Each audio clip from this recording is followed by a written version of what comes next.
Welcome to ASEAN MedTech Insights. Last week, Singapore's Health Sciences Authority, or HSA, introduced a significant and immediate update to its regulatory framework for software medical devices. This move is sending ripples across the region.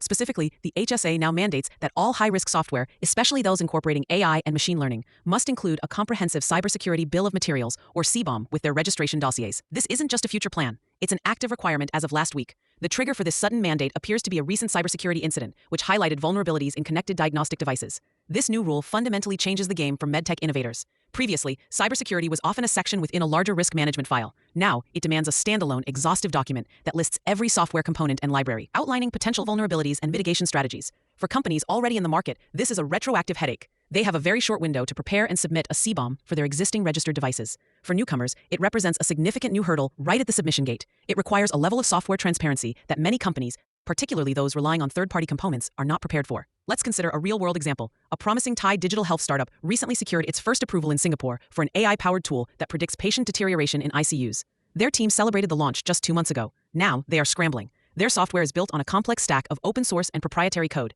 Compiling a complete CBOM requires a deep-dive audit of their entire codebase, a process that can take months and significant financial resources they hadn't budgeted for. Furthermore, their planned expansion into Malaysia is now at risk. Whispers in the industry suggest Malaysia's Medical Device Authority is set to announce a similar requirement, meaning this new compliance burden will likely be duplicated. This situation reveals a critical strategic insight. Regulatory compliance in ASEAN is no longer just about clinical data and quality management systems. For software-driven medtech, deep IT security expertise is now essential for market access. Companies that can quickly and accurately produce a CBOM will have a clear competitive edge. They will face shorter review times and build greater trust with regulators and healthcare providers. The key takeaway is that a proactive, transparent, and well-documented cybersecurity strategy is now as crucial as clinical efficacy.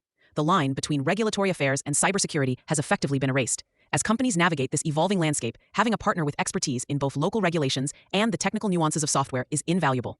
For expert guidance on adapting to these new cybersecurity mandates across ASEAN, you can email or visit Pure Global.